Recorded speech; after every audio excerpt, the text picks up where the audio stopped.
기도는 기다림이다 라는 제목으로 말씀을 드리겠습니다. 지난주에 우리 그 제목이 뭐였죠? 기도는 예배다. 그렇습니다. 기도는 예배다 하는 말씀으로 제가 지난주에 말씀을 드렸습니다.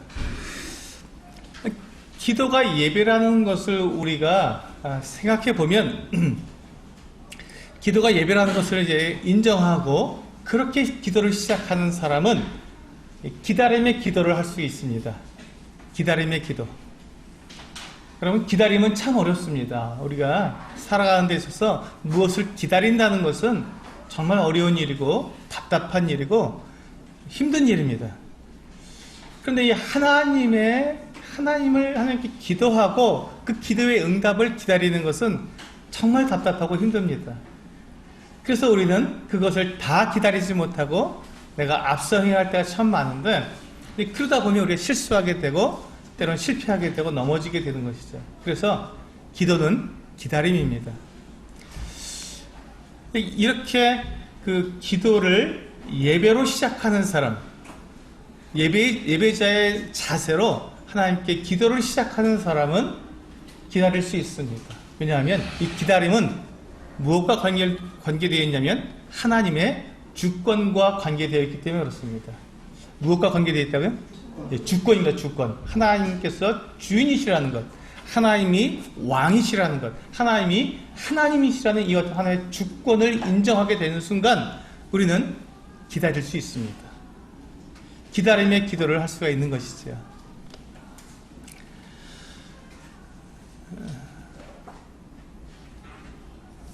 우리가 제가 지난주에 말씀드린 것을 이렇게 되새겨보면 우리가 하나님께 기도를 하는데 내가 아무리 기도를 해도 하나님의 뜻을 바꿀 수가 있습니까? 없습니까? 없습니다. 하나님의 뜻을 우리가 바꿀 수 없기 때문에 우리는 기도한다고 말씀을 드렸습니다. 이게 하나님의 주권입니다. 그래서 우리는 하나님의 뜻에 내가 맞추어서 하는 기도를 하기 시작하는 것이죠. 그렇기 때문에 우리는 예배자의 기도를 드릴 수가 있는 것이고 또 그렇게 예배자의 자세로 기도가 시작되게 되면 내가 무엇을 기도하든지 기다릴 수 있게 된다는 것입니다. 하나님의 뜻은 결코 변하지 않고 하나님의 계획은 완전하기 때문에 그 계획이 바뀌지 않고 정확하게 하나님의 계획대로 이루어지기 때문에 하나님의 그 계획이 하나님께서 계획하신 그 시간에 그때에 정확히 이루어진다는 것을 우리가 믿기 때문에 어떻게 할 수 있다고요? 기다릴 수 있다는 것입니다. 기다릴 수 있는 것이죠. 하나님은 실수하는 법이 없습니다. 하나님은 결코 늦으시는 법이 없습니다. 하나님이 정하신 때는 가장 완전한 때이고 가장 정확한 때이고 가장 올바른 때입니다. 바로 그때 하나님께서는 정확한 타이밍에 하나님께서 행하신다는 것이죠. 그래서 우리는 내 의지, 내 뜻, 내 고집으로 하나님께 기도하지 않고 내가 나를 낮추고 주님, 저는 주님께서 저를 만드신 피조물입니다. 하나님 앞에 제가 하나님을 예배합니다. 하나님은 저의 모든 것이고 하나님은 예배를 받으시기 합당하신 분입니다라고 예배자의 자세로 나아가게 되었을 때 내가 기도하는 것들, 저에게 이와 같은 것들이 필요합니다 하고 우리가 기도할 때에도 하나님께서 그것을 들으시고 나에게 정확한 때에 그것을 주신다는 것을 우리가 믿을 수 있게 되는 것이죠. 그래서 나는 그게 지금 당장 필요하다고 느꼈지만 하나님께서 생각하실 때는 그것이 하나님의 뜻에는 그것이 만약에 내일 주시는 것이 가장 합당하다면 하나님은 내일 주실 것입니다. 내 뜻과 상관없이 하나님의 계획대로 정확한 시간에. 그래서 우리는 그것을 어떻게 합니까? 기다려야 하는 것이죠. 주님께서 내일 주시려고 하는 것을 오늘 달라고 떼쓸 필요가 없다는 것입니다.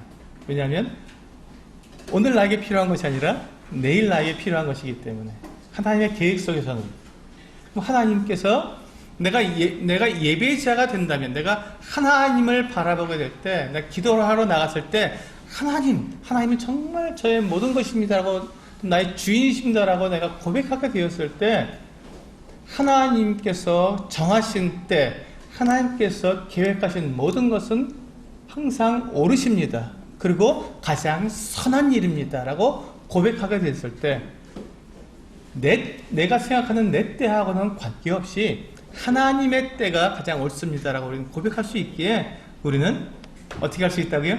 기다릴 수 있습니다. 기다릴 수 있습니다. 이게 기다림의 기도입니다. 이게 기다림의 기도입니다.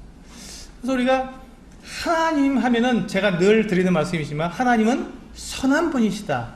가장 하나님은 좋으신 분이시다라는 제가 이 말씀을 늘 드리는데 그 의미가 뭐라고요? 하나님은 나에게 가장 좋은 것을 주시는 분이시다. 가장 좋은 걸 주시는, 이게 바로 하나님에 대한 나의 올바른 태도입니다. 예배자의 가장 갖춰야 할 가장 기본적인 자세이죠. 하나님이 주시는 것은 가장 선한 것이고 하나님이 주시는 것은 가장 올바른 것이라는 것, 선한 것이라는 것을 내가 인정하는 것이 기도자의 또 예배자의 가장 기본적인 자세입니다. 제가 이와 같이 이 지금 예배자로서 기도를 시작하라고 하는 말씀을 지난주에 드리고 오늘은 기다림의 기도라는 말씀을 드리게 될 때 그 이유가 뭐냐면요. 우리 주보에 보시면 마태복음 6장 9절에서 13절을 제가 이렇게 적어 놓았습니다. 우리가 보통 일반적으로 주기도문 하는데요. 주기도문이 아니고요. 주님께서 가르쳐 주신 기도입니다. 정확한 이름은요. 주님께서 제자들에게 가르쳐 주신 기도. 그래서 너는 이와 같이 기도하라 하셨기 때문에 이 기도에 대해서 우리가 지금 제가 다루고 있는 것입니다. 한번 우리 9절부터 13절까지 한 목소리로 같이 읽어보겠습니다. 같이 읽겠습니다. 시작. 그러므로 너희는 이렇게 기도하라. 하늘에 계신 우리 아버지여, 이름이 거룩히 여김을 받으시오며 나라가 임하시오며 뜻이 하늘에서 이루어진 것 같이 땅에서도 이루어지이다. 오늘 우리에게 일용할 양식을 주시옵고 우리가 우리에게 죄 지은 자를 사하여 준 것 같이 우리 죄를 사하여 주시옵고 우리를 시험에 들게 하지 마시옵고 다만 악에서 구하시옵소서. 나라와 권세와 영광이 아버지께 영원히 있사옵나이다. 아멘. 네. 여기에 보시면 우리 9절에 보시면 그러므로 너희는 이렇게 기도하라. 하늘에 계신 우리 아버지여, 이름이 거룩히 여김을 받으시오며. 이게 바로 제가 지난주에 제가 말씀드렸던 예배의 모습입니다. 기도는 이렇게 시작합니다. 하나님에 대한 예배로 시작하게 됩니다. 오늘 두 번째 이 기다림의 기도가 기다림이다 하는 기다림의 기도는 그 다음에 나오겠죠. 나라가 임하시오며. 바로 이 부분이 기다림의 기도입니다. 그럼 나라가 임한다는 것이 무엇입니까? 하나님의 통치와 하나님의 다스림을 구하는 것입니다.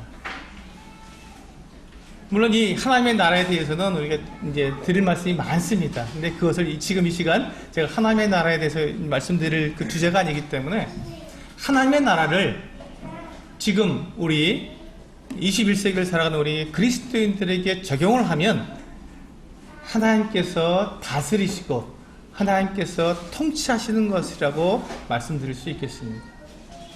자, 그럼 나라가 임하시오며 라고 우리가 기도하게 되었는데 이것은 무엇입니까? 그러면 하나님께서 통치하시고 하나님께서 다스려 주옵소서라고 기도하는 것이 됩니다. 이때 우리는 기다림의 기도를 하게 된다는 것이죠. 하나님께서 통치하시고 하나님께서 다스려 달라고 우리가 기도할 때, 그렇다면 여러분 잘 생각해 보시기 바랍니다. 하나님의 통치와 하나님의 다스림이 시작되어야 할 곳은 어디입니까? 어디에서부터 시작되어야 되죠? 하나님의 통치와 하나님의 다스림이 어디에서부터 시작이 되어야 할까요? 우리가 기도하는데 하나님의 나라가 임하시옵소서라고 할 때 하나님께서 통치해 주시고 하나님께서 다스려 주시옵소서라고 기도하는데 어디서부터 하나님께서 통치하시고 어디서부터 하나님께서 다스리셔야 될까요? 그 시작이 어디서부터일까요? 네? 누구요? 이게 바로 나입니다. 나 자신. 내 안에서부터 하나님의 다스리심과 하나님의 통치가 시작되지 않으면 아무것도 안 됩니다. 내가 하나님 앞에 다스려지지 않고 내가 하나님의 통치를 받지 않는데 무엇이 다스려지고 무엇이 통치가 되겠습니까? 하나님의 통치와 하나님의 다스리심은 다른 사람에게 하나님 저 사람을 좀 다스려주세요 이게 아니고요. 나로부터 시작되는 것입니다. 나로부터. 내 안에서 하나님께서 다스리시고 통치가 시작되어야 그래야 하나님의 나라가 임하게 되는 것입니다.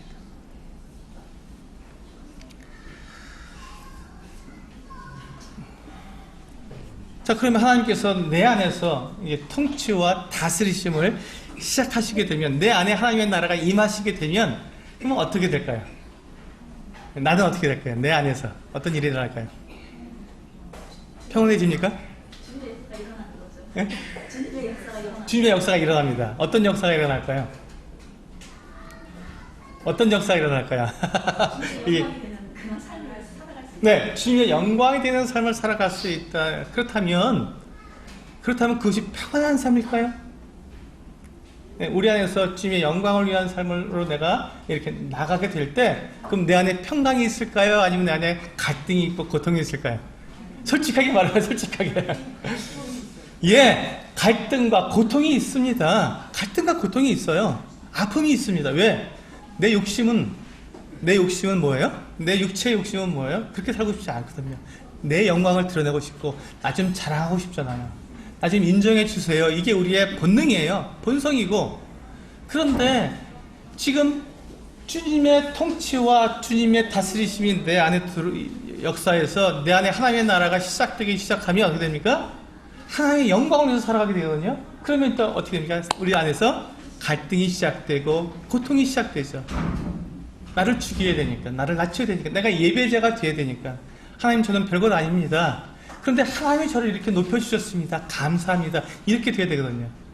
근데 우리의 본성은 어떻게 합니까? 그게 아니라 하나님도 저 잘하죠? 예? 저 좀 인정해 주세요. 그래서 제가 다른 사람보다 좀 낫잖아요. 이런 말을 하고 싶잖아요. 하나님 앞에. 그게 사실이거든요. 그게 우리의 본성이잖아요. 우리의 속마음이 그렇잖아요. 근데 하나님께서 그 속마음을 알고 계시다는 거예요. 그래서 내 안에 하나님의 통치가 시작되면 그것이 사라지고 그것이 낮아지고, 하나님, 참 제가 저 자신을 볼 때도 참 별것 아닌데 뭐 제가 흙으로 와서 흙으로 가는 별것 아닌 인생인데 저를 이렇게 높여주셨습니다. 참 감사합니다. 제가 다른 사람 앞에 저 자신을 높일 것이 무엇이 있겠습니까? 하고 예배자의 자세로 기도가 시작된다는 것이죠.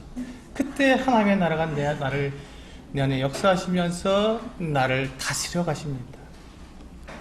자, 그러면 이와 같이 하나님의 주권을 내가 인정하게 되는, 내 안에서 하나님의 나라가 이루어지면서 내가 하나님의 다스림을 받게 될 때, 하나님, 정말 하나님은 나의 하나님이시고 나의 주인이십니다. 나의 왕이십니다. 라고 고백하게 될 때, 그때 비로소 하나님께서 나를 정말로 다스려 가시는데, 이 다스린다는 것은 인도에 간다는 말입니다. 우리 오늘 주보에 우리 금주의 묵상 구절 있죠? 네, 주보 맨 앞에 보시면 금주의 묵상 구절 한번 보시겠습니다. 같이 읽어볼까요? 잠언 3장 6절입니다. 이게 굉장히 중요한 말씀입니다. 오늘의 핵심 말씀입니다. 주보 맨 앞에 있는 잠언 3장 6절 금주의 묵상 구절 같이 읽겠습니다. 시작. 너는 범사의 그를 인정하라. 그리하면 내 길을 지도하시리라. 자, 우리는 주님의 인도하심을 받고 싶어 합니까? 받고 싶지 않습니까? 네, 우리는 다 주님의 인도하심을 받고 싶어 합니다. 그게 다스림입니다. 하나님의 인도하심을 받는 것이 하나님께서 나를 다스려 가시는 거거든요. 그렇다면 여기 보시면 하나님의 다스림은 어떻게 시작된다고요? 어떻게 하면 하나님께서 나를 다스려서 나를 인도하게 가신다고요? 약속해 주셨죠. 어떻게 하면? 범사가 뭐죠? 모든 일, 범사라는 것은 모든 일, 시시콜콜한 일까지도요. 시시콜콜한 일까지도 하나님을 인정하라는 것입니다. 나에게 일어나는 그 모든 일에 대해서 다 하나님을 인정하라. 그러면 하나님께서 우리를 다스릴 수 있다는 것입니다. 그때 비로소 내 안에서 하나님의 나라가 임하게 되는 것이죠. 나에게서 하나님의 다스리심이 시작됩니다.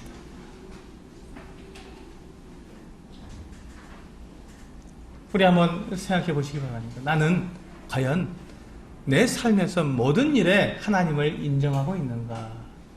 인정하고 있는가? 우리는 이 부분을 오늘 생각해야 합니다. 그래야 이 기다림의 기도가 우리가 시작될 수 있습니다.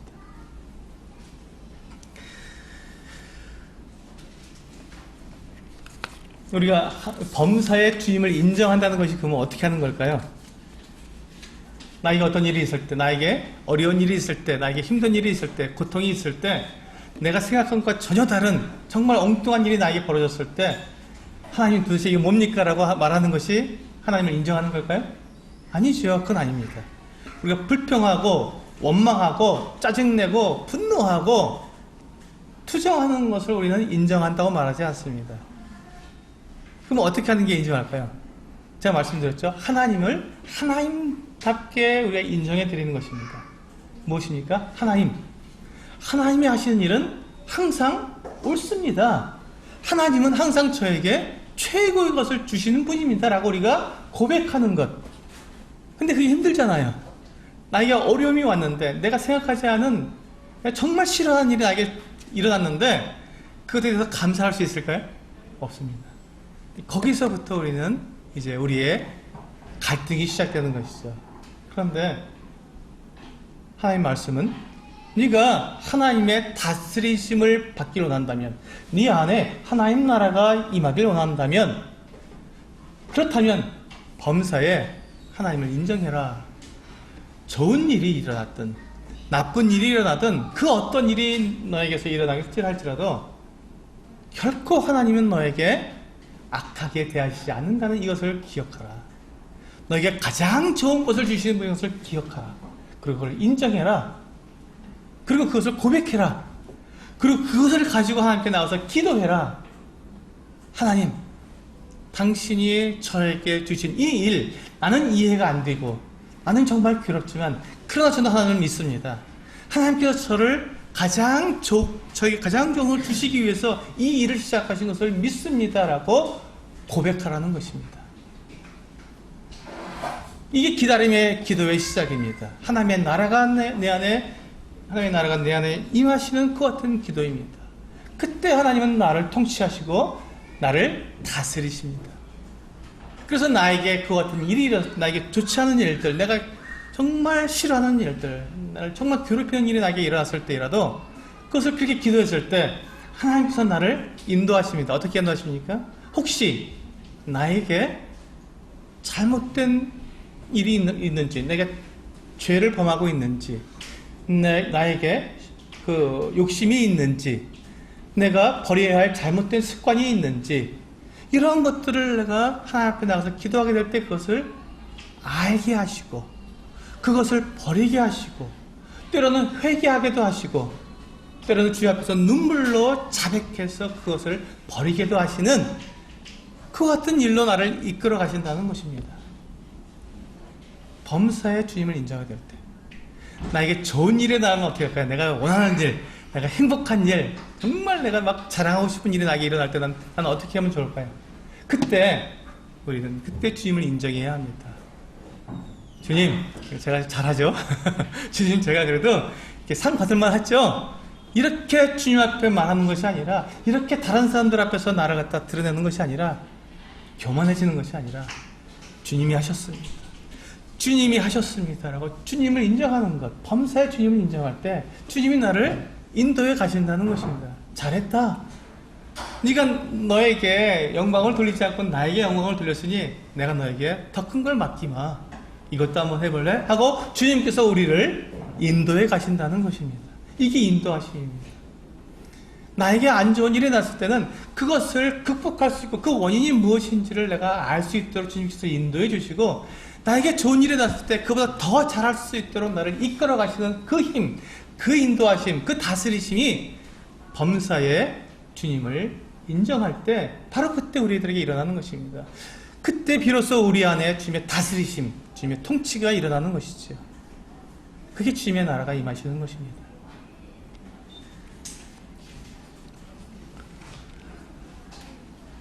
우리가 범사에 하나님을 인정하면 기다릴 수 있습니다. 그래서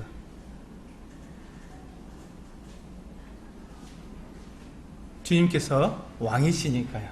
주님께서 나에게 가장 좋은 걸 주신 분이니까 우리는 그래서 기다릴 수 있습니다.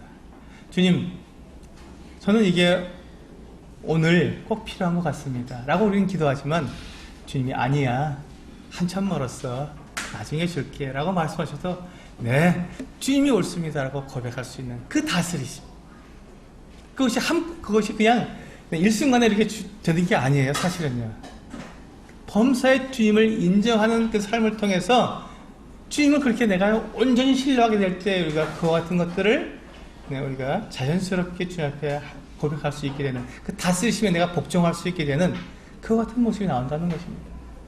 이 복종한다, 항복한다, 이건 정말 우리가 정말 싫은 말 아닙니까? 우리 자매님들 남편에게 복종하라 할 때 복종 잘 되세요? 아니, 하나님께 이런 말씀을 우리에게 주셨어. 동등하지, 남편이나 아내나 다 동등한데 왜 복종하라 하셨을까? 정말 듣기 싫은 말씀입니다. 그런데요, 복종하라 할 때 복종하십시오. 자매님들이 남편들에게 복종하게 될 때 하나님의 뜻이 이루어집니다. 하나님의 다스리심이 시작되는 겁니다. 그 과정이 하나님의 나라가 임하게 되는 것입니다. 남편들에게는 뭐라고 하셨습니까? 내 아내를 사랑하라. 내 몸처럼, 내 목숨처럼 사랑하라는 것입니다. 그렇게 할 때 어떻게 된다고요? 우리 가정에 하나님의 나라가 임하게 된다는 것이죠. 하나님이 다스려 가시는 거예요. 우리 모두는 복종해야 합니다. 누구에게 복종해야 될까요? 우리 모두가? 네, 하나님께 복종해야 됩니다. 하나님께 복종한다는 것은 무엇이죠? 내 생각, 내 뜻, 내 계획, 내 시간. 오늘은 기다림이기 때문에요. 뜻은 다음 주에 제가 말씀드릴 것입니다. 오늘은 시간입니다. 내 시간을 하나님께 고집하지 않고 내 시간을 하나님께 맡기는 것, 그것이 기다림의 기도입니다. 내 시간을 누구한테 맡긴다고요? 주님께 맡긴다는 것입니다. 우리가 주님을 인정하면 내 시간을 주님께 맡길 수 있습니다. 내 시간을. 우리 열왕기상 18장에 있는 말씀을 보시겠어요? 주보에 제가 기록해 놨습니다. 열왕기상 18장, 성경도 한번 열어주시겠어요? 구약 성경에 있습니다. 제가 한 군데를 더 찾아야 되는데 일부러 제가 적진 않았습니다. 그래서 열왕기상 18장을 열어놓으시고 성경에서 한 번 찾아야 되기 때문에 우리 주보에 있는 말씀을 같이 보시겠습니다. 열왕기상 18장 36절에서 39절 말씀을 보시겠습니다. 열왕기상 18장의 말씀은 성경에서 정말 무지무지하게 유명한 장입니다. 선지자 엘리야와 바알 선지자의 대결에 기록된 아주 정말 유명한, 주일학교 학생들도 다 아는 이제 그러한 아주 유명한 성경 구절입니다. 엘리야 선지자와 바알의 450명의 선지자, 그리고 아세라 선지자 400명, 그래서 총 850명과 이 엘리야 선지자가 1대1 이제 이렇게 그 대결하는, 누가 하나님이냐고 대결하게 되는 이와 같은 장면이 나옵니다. 지금 이 상황은요, 열왕기상 18장의 이 상황은 어떤 것이었냐면, 이 이스라엘 왕 아합 왕이라고 있었습니다. 아합.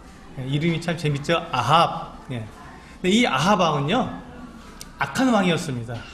이스라엘 사람들 하나님을 섬겨야 되는데, 하나님을 섬기지 않고 그 아내 이세벨이라는 아내를 얻어서 이세벨이 온갖 우상들을 다 가지고 돌았습니다. 특별히 바알신과 아세라 신을 섬기도록 이 이세벨이라는 왕비가 그 선지자들을 이제 자기 힘으로, 자기 권력으로 먹이고, 기르고, 그들로 하여금 우상을 섬기도록 온 이스라엘 땅에다가 우상을 섬기는 산당을 만들도록 이세벨이 그렇게 적극 지원을 해준 거예요. 이게 말이 되겠습니까? 이스라엘 나라 가운데서 하나님을 섬기는 나라 가운데서 이방신을 섬기도록 이렇게 한다는 게 말도 안 되죠. 근데 이 아합 왕이 그걸 갖다가 왕이 그걸 왕비가 그렇게 할 때 그걸 막을 수 있지만 그걸 허용해 줬어요. 다. 이 아합 왕이 얼마나 악한 왕이었습니까? 그래서 하나님께서 3년 6개월 동안 이 땅에 비를 내려주시지 않았습니다. 3년 6개월 동안. 이제 여러분들 아시다시피 이스라엘 땅은요 굉장히 건조한 땅입니다. 비가 오지 않으면 정말 아무것도 자라지 않는 광야입니다. 근데 그 땅에 얼마 동안 비가 오지 않았냐면 3년 6개월 동안 비가 안 온 거예요. 이제 그 이스라엘의 저 북쪽에는 헐몬산이 있습니다. 헐몬산에서 이제 눈 녹은 물이 정말 생수처럼 콜콜 쏟아져 내려옵니다. 그래서 그것이 갈릴리 호수에 들어오게 되고 갈릴리 호수에서 요단강으로 흘러내리는 거거든요. 그러니까 이 이스라엘에 이 물이 있는데 3년 6개월 동안 비가 오지 않으면 이 요단강도 어떻게 되죠? 마르기 시작하는 거예요. 요단강이 마른다는 건 이게 그 다른 샘들은 다 말라버렸다는 뜻과 같거든요. 굉장히 괴로운 겁니다. 그리고 이스라엘 사람들이 살고 있는 그 지대는 다 높아요. 그러니까 요단강에서 물을 끌어올리는 건 불가능합니다. 이 해발이 차이가 1000m가 납니다. 1000m. 해발 차이가. 예루살렘은 이 요단강하고는요, 해발 차이가 1000m가 납니다. 1km가 나는 거예요. 어떻게 끌어올립니까? 안 되죠. 그렇기 때문에 요단강에 아무리 또 물이 있어도 그걸 끌어올리지 못하니까 거기 가서 먹어야 되니까 이게 굉장히 어렵습니다. 생활이 안 되는 거죠. 그래서 그들이 살고 있는 그 마을 옆에 골짜기가 있어서 그걸로 물이 흘러야 되는데 이 물이 마르기 시작하면 전혀 생활할 수가 없는 땅입니다. 근데 거기 3년 6개월 동안 안 왔으니 이 아합 왕이 화가 날 대로 난 것입니다. 도대체 이게 어떻게 된 건가? 그때 이 엘리야라는 이 선지자가 이 아합 왕에게 그렇게 얘기를 했거든요. 내 말이 없으면, 아합 왕에게 그렇게 얘기한 거예요. 내 말이 없으면 앞으로 3년 6개월 동안 비가 전혀 안 내릴 거다 하고 이렇게 딱 예언을 해버렸어요. 그러니까 아합 왕이 그걸 들었는데 정말 안 온 거예요. 그러니까 이 아합 왕이 생각할 때 누가 원수입니까? 이 엘리야가 원수인 거예요. 하나님이 아니라 이 아합 왕은 엘리야 네가 그렇게 했지 하고 엘리야를 잡아 죽이려고 정말 온 나라를 다 뒤졌는데 하나님께서 엘리야를 갖다 피신시키셨어요. 살리시려고 저 시돈 땅으로 피신을 시키셨습니다. 거기에 있다가 이제 3년 6개월이 다 됐습니다. 비가 와야 할 때가 된 거예요. 하나님께 약속하신 그 시간이 됐습니다. 엘리야에게 너 이제 아합 왕에 가서 보여라. 다시 내가 너에게 할 말이 있다. 이제 아합 왕을 이 엘리야가 만나면 어떻게 됩니까? 엘리야는 죽죠. 죽을 수밖에, 죽는 거예요. 지금 화가 잔뜩 나 있는데 너 때문에 비가 안 왔다 이렇게 하는데 엘리야는 어떻게 할까요? 예, 순종합니다. 갑니다. 엘리야 아합 왕에게 갑니다. 가서 아합 왕을 딱 만났습니다. 그리고 뭐라고 말합니까? 딱 만나자마자 누가 먼저 말하겠습니까? 엘리야가 먼저 말했겠습니까? 아합 왕이 말했겠습니까? 화가 난 사람이 누구죠? 그러니까 아합 왕이 먼저 말합니다. 이가 너 이스라엘을 괴롭히는 놈 하고 그냥 뭐 얘기한 거예요. 그때 엘리야가 딱 정색을 하고 말합니다. 선지자기 때문에 정색을 하고 아합 왕이 말합니다. 누가 이스라엘을 괴롭히는 사람입니까? 접니까? 왕입니까? 이 나라에 이렇게 비가 오지 않는 이유가 무엇입니까? 제가 기도했기 때문입니까? 아니면 왕이여 당신이 바알신을 섬기고 아세라 목상을 섬겼기 때문에 하나님께서 하늘을 닫으신 것입니까? 과연 무엇입니까? 하고 정색을 하고 말했어요. 아합 왕이 할 말이 없잖아요. 그러면서 이 엘리야 선지자가 아합 왕에게 도전을 합니다. 당신이 지금 좋아하는 당신의 아내 그 이세벨 왕비가 좋아하는 그 바알 선지자 450명 그리고 아세라 선지자 400명 데리고 저 갈멜산으로 오십시오. 갈멜산으로 와서 나와 대결을 합시다. 나는 한 사람이고 거기는 850명입니다. 한번 대결을 합시다. 기도해서 누가 하나님인지 진짜 하나님이 누군지 한번 밝혀봅시다. 백성들 앞에서. 그리고는 갈멜산으로 모였습니다. 백성들도 다 모였어요. 그리고 거기서 이제 재물을 놓고 기도해서 사람이 불을 붙이지 않고 기도해서 하늘에서 불이 내려서 이 재물을 태우는, 그러니까 누가 기도해서든지 하늘에서 불이 내려서 이 재물이 타면 그 기도를 응답한 그 신이 정말 하나님이죠. 살아있으니까 기도를 들어서 응답하는 분이니까. 그러니까 이 엘리야가 그렇게 제안을 하고, 당신들은 숫자가 많으니까 당신들이 먼저 시작하시오 하고 아침에 이제 먼저 하루 종일 기도하게 했습니다.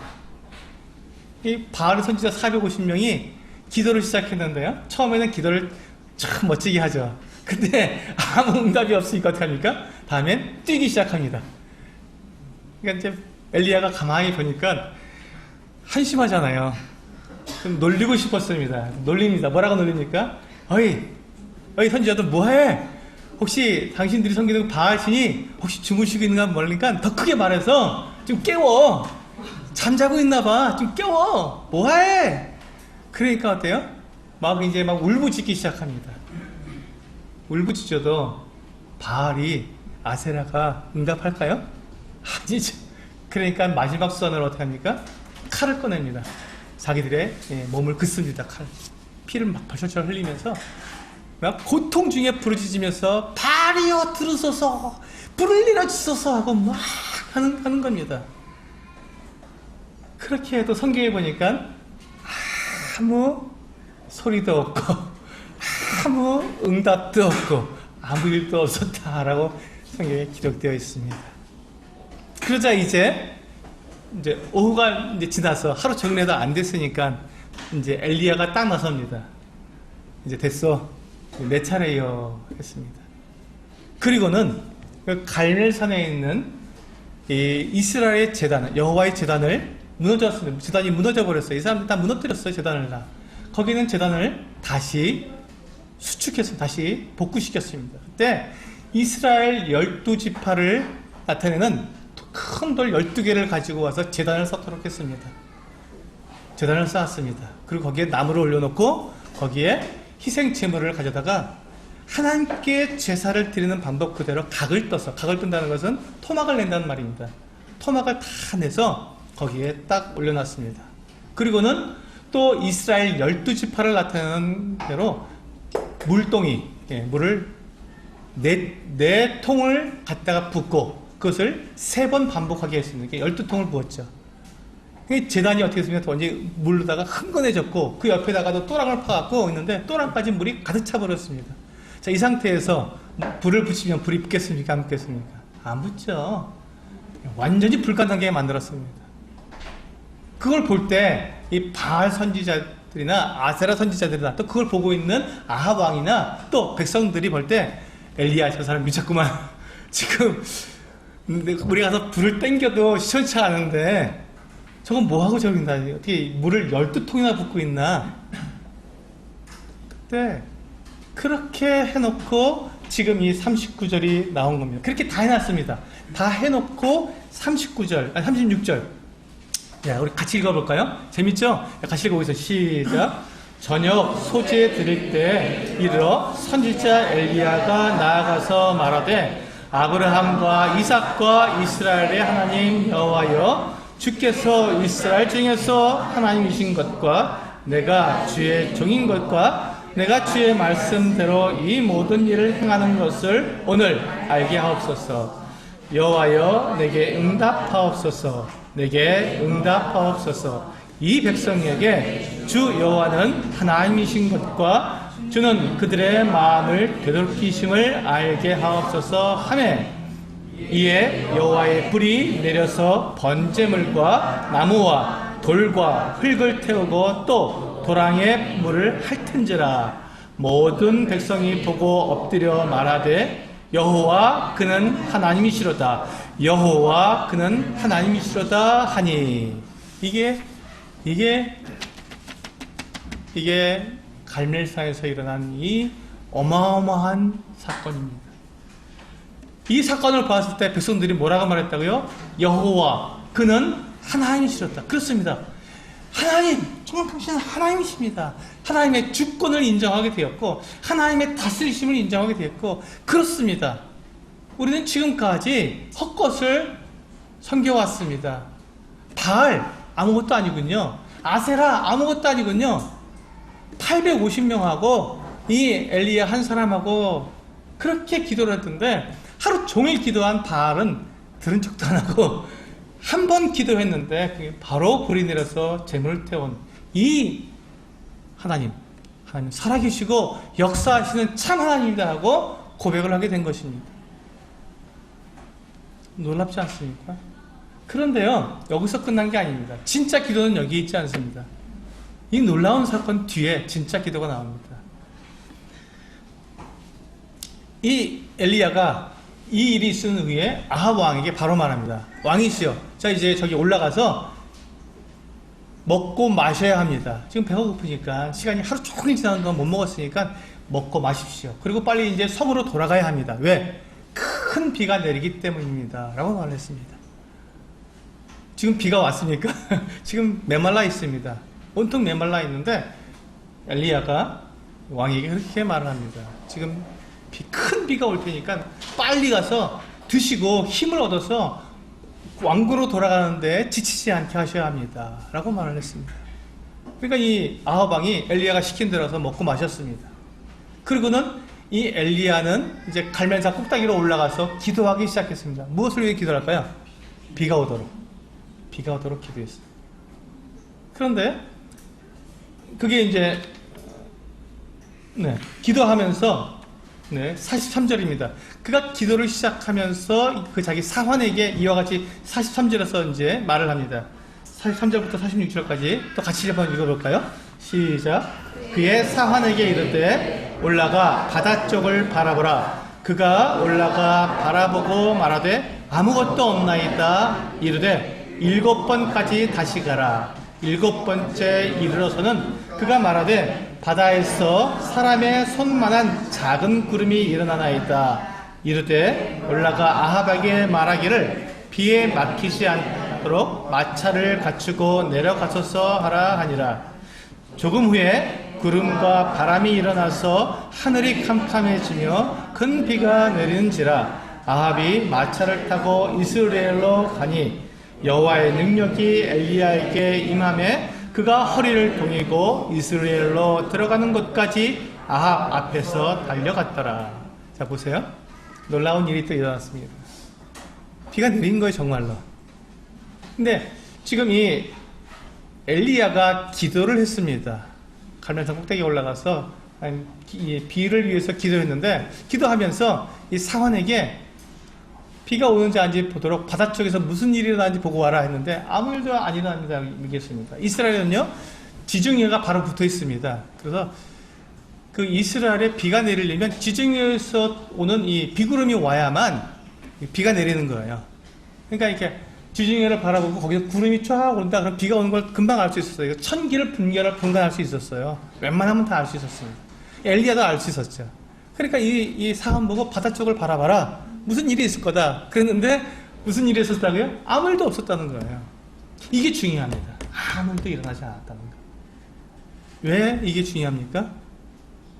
하나님의 시간이에요. 하나님의 시간. 우리의 시간을 누구에게 맞춰야 된다고요? 하나님의 시간에 맞춰야 한다는 것이죠. 그 앞에서 보세요. 우리가 읽었던 36절에 보면은 엘리야가 한 번 기도했는데 하나님께서 바로 응답하셨어요. 그것은 하나님의 때하고 맞았기 때문에 그렇습니다. 하나님의 때가 언제였죠? 36절에 뭐라고 시작합니까? 소제 들을 때. 소제 들을 때. 이것은 무슨 말이냐면요, 이스라엘은 아침에 한 번 제사를 드려야 됐고요, 저녁에 한 번 제사를, 상번제라서 늘 제사를 드려야 했습니다. 매일매일 제단에서 제사를 드려야 했습니다. 제사장들이. 그런데 지금 이 엘리야가 이 지금 제물을 하나님께 드려놨잖아요. 그래놓고 이 제물이 불을 태워서 하나님께 흠양하시도록 올려드려야 되는 건데, 그럼 언제가 제일 적당합니까? 제사 드릴 때 하나님께서 정해주신 시간이 있는 거예요. 그 시간이 제일 적당하지 않습니까? 그렇게 다 준비해놓고 기다렸습니다. 바로 한 게 아니에요. 소제 드릴 때까지 기다렸어요. 왜? 엘리야는 그 시간을 알았기 때문이에요. 제사를 드릴 시간을 알고 있었기 때문에 그건 정해진 거니까. 하나님의 말씀에 의해서 언제 제사를 드리라고 했기 때문에 엘리야는 그때까지 느긋하게 기다린 거예요. 그렇게 준비를 다 해놓고 아직 시간 안 됐네? 주님께서 하실 그 시간이 있지. 나와 약속한 시간, 우리 이스라엘 백성들과 약속한 시간이 있지. 그 시간까지 기다리면 돼 하고 기다렸던 거예요. 그리고 정확하게 그 시간에 소재 드릴 시간이 딱 되었을 때 하나님 당신의 영광을 나타내소서 했을 때 바로 응답하신 것이죠. 하나님의 때와 엘리야의 때가 어땠습니까? 정확하게 맞은 거예요. 어떻게 맞았죠? 하나님의 약속을 통해서, 하나님의 말씀을 통해서 아는 거예요. 약속된 거니까. 그래서 우리가 하나님의 때를 알 수 있는 첫 번째 방법은요, 성경을 통해서 알 수 있습니다. 성경에서 무엇을 말씀해 주시는지를 우리가 읽고 알게 되면 내가 불안해하지 않아도 됩니다. 그때를 알게 되면 주님이 이때 하시겠구나 하고 우리는 아니까. 이게 첫 번째 방법입니다. 기다릴 수 있는, 기다리면 기도를 할 수 있는 게 바로 이 하나님의 말씀을 통해서 기다렸다가 기도할 수 있습니다. 두 번째가 지금 갈멜산에서 비 오도록 기도하는 건데, 이 비가 오는 이 시간은 하나님께서 비를 내리실 그 정확한 타이밍을 엘리야가 알 수 있을까요? 전혀 모릅니다. 이거는 약속된 게 아니지 않습니까? 근데 엘리야가 이것을 비가 오도록 기도할 수 있는 이 믿음을 가지고 끝까지 기도할 수 있는 그 이유가 뭐였냐면, 우리가 18장 열어놨죠? 18장 1절을 한번 보시기 바랍니다. 성경 열왕기상 18장 1절 같이 한번 읽어볼까요? 18장 1절입니다. 시작. 많은 날이 지나고 제3년에 여호와의 말씀이 엘리야에게 임하여 이르시되 너는 가서 아합에게 보이라. 내가 비를 지면에 내리리라. 보세요. 너는 가서 아합 왕에게 말하라는 거예요. 뭘 하시겠다고요? 하나님께서 비를 내리시겠다고요. 자, 엘리야가 정확하게 아는 것은 한 가지입니다. 뭐죠? 비를 내리시겠다는 거. 이거 하나 분명히 알았습니다. 근데 언제인지는요? 몰라요. 그건 모릅니다. 언제 비가 내릴지는 엘리야는 모릅니다. 하나님의 때는 모르는 거예요. 하나님은요, 정확한 때 하나님께서 계획하신 그 시간에 일을 하시지 아무 때나 일하지 않습니다. 우리가 말씀드렸죠. 내가 기도하면 하나님께서 그 계획을 바꾸신다고요? 안 바꾸신다고요? 안 바꾸신다니까요. 안 바꾸세요. 엘리야가 갈멜산 꼭대기에 올라가서 기도했어요. 그러면 하나님께서 뜻을 바꾸셔서 그 시간을 바꾸신다면 바로 들어주셔야죠. 바로 비구름이 와서 비가 내려야 되잖아요. 약속하셨으니까 비가 오겠다고. 그런데 아무 일이 안 일어났다니까. 기도했는데 아무 일이 안 일어났다니까요. 왜 안 일어났죠? 주님께서 약속하셨잖아요. 비가 오기로. 근데 왜 기도했는데 왜 안 일어나냐는 거예요. 뜻대로 기도했는데 때, 시간, 그 시간이 안 됐기 때문에 그렇습니다. 하나님의 때가 아니기 때문에. 그래서 우리는 어떻게 해야 된다고요? 기다려야 한다는 것이죠. 기도했으면 기다려야 한다는 것이죠. 그때가 되도록 나와 하나님 사이에 그때를 약속했고 내가 그때를 알고 있으면 아무 문제가 되지만 내가 모르는 때라면, 그때가 언제인지 내가 모르면 어떻게 하라고요? 기다리는 거예요. 그래서 몇 번까지 가라고 했습니까? 사환에게 7번까지 가라고 했습니다. 사환이 참 순종적이죠. 다 7번을 갑니다. 그대로 순종합니다. 7번을 갔는데 7번째 갔을 때 돌아와서 뭐라고 말합니까? 저도 바다 저쪽 끝에서 뭐가 옵니까? 사람 손만한 구름이 일어났습니다 라고 말했습니다. 지금 하나님의 때가 되었습니까? 안 되었습니까? 안 됐어요. 아직 안 됐으니까 비가 안 내린 거죠. 됐으면 비가 내려야 되는데. 그런데 엘리야가 7번 가라고 사환에게 얘기하고 7번 보냈습니다. 기다려야 되는 거예요. 아직 하나님의 때가 되지 않았습니다. 그래서 하나님께서 어떻게 하셨습니까? 엘리야가 실망하지 않도록, 아직 주님의 때는 되지 않았습니다. 실망하지 않도록 사인을 보내신 거예요. 작은 구름 하나를 탁 올려보내셨습니다. 내가 이제 곧 너 약속한 대로 비를 내릴 텐데 아직 때는 되지 않았다. 근데 네가 네 사원에게 7번까지 가라 그랬는데 이때까지 내가 사인을 보내지 않으면 네가 실망할 테니 내가 너에게 사인을 보내겠다. 기다려라. 아직 때는 되지 않았다. 기다려라. 그리고 이제 그 사인을 보내셨습니다. 작은 구름이 하나가 떴습니다. 그때 엘리야가 그걸 보고 알았습니다. 하나님의 때가 아직 되지 않았구나. 하나님의 시간이 되지 않았고 비가 아직 올 시간이 되지 않았지만 내가 기도했으니 하나님께서 그것에 대해서 응답하시고 내가 실망하지 않도록, 내가 넘어지지 않도록 하나님을 내가 의심하지 않도록 하나님께서 나에게 사인을 보내셨구나. 작은 구름 하나를 보내주셨구나. 그렇다면 이제 주님이 일을 시작하시는구나. 곧 비가 오겠구나. 그래서 이제 엘리야는 담대한 마음으로 아합왕에게 갔습니다. 그리고 가서 왕이여 이제 큰 비가 내려서 길이 막히지 않도록 빨리 지금 출발하십시오 하고 아합왕을 재촉해서 보냈습니다. 산에서 내려와서 그 왕궁까지 가야 되니까요. 산에서 내려온다는 건 큰 비가 내릴 때는 위험하지 않습니까? 거기는 비가 오면요 그냥 물이 확 흘러가서 그런 그 땅으로 스며드는 게 아니에요. 그냥 이게 그 메마른 땅이기 때문에 큰 비가 오면 그냥 물길이 확 불어납니다. 빨리 가야 되는 거예요. 그리고 이제 이 엘리야가 가서 아합왕에게 그렇게 말을 했을 때 어떤 일이 있었습니까? 곧 조금 있다가 이제 비바람이 불기 시작했습니다. 그때가 언제입니까? 하나님이 계획하신 정확한 시간입니다. 하나님이 계획하신 정확한 시간. 그 시간에 정확하게 비바람이 불어서 큰 비가 쏟아진 것입니다. 하나님은 약속을 결코 어기시는 일이 없습니다.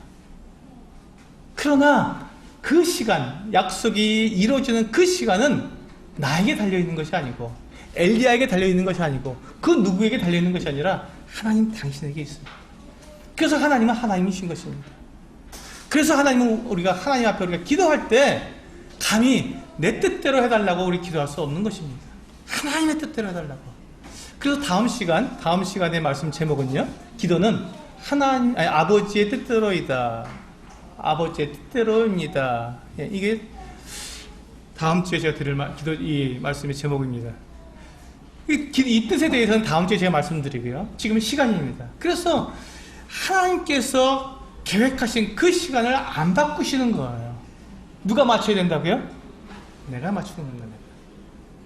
그래서 엘리야가 지금 이렇게 7번씩이나 사원을 보내서 그 작은 구름이 일어난 것을 볼 때까지 계속 보낸 이유는 뭡니까?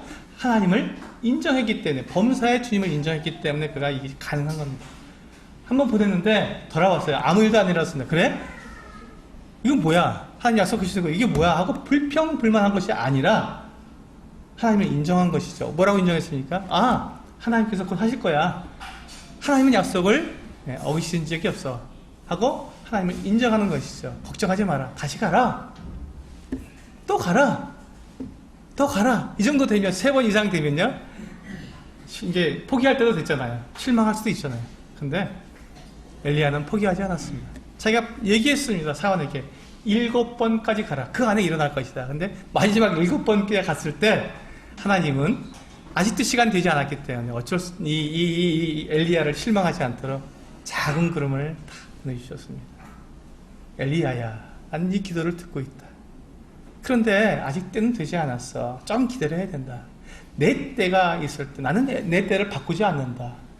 이것이 가장 정확한 때고 이것이 가장 올바른 때고 이것이 가장 좋은 때이기 때문에 내가 이 때를 바꾸지는 않는다. 네가 기다려라 하고 주님이 말씀하신 것이죠. 그리고 주님은 정확하게 그 일을 이루셨습니다. 여러분, 기도는 기다림입니다. 기다려야 합니다. 왜? 그분은 하나님이시기 때문에. 그분은 하나님이시기 때문에 우리는 기다려야 합니다. 기도했으면 하나님은 절대로 그것을 헛되게 하지 않으십니다. 반드시 이루십니다. 기다리면 됩니다. 우리가 어떻게 기도하고 어떻게 기다려야 되는지는 다음 주에 이 뜻에 대해서 정확하게 기도하면서 기다릴 수 있는 그 시간을 말씀드리도록 하겠습니다. 기도하시겠습니다.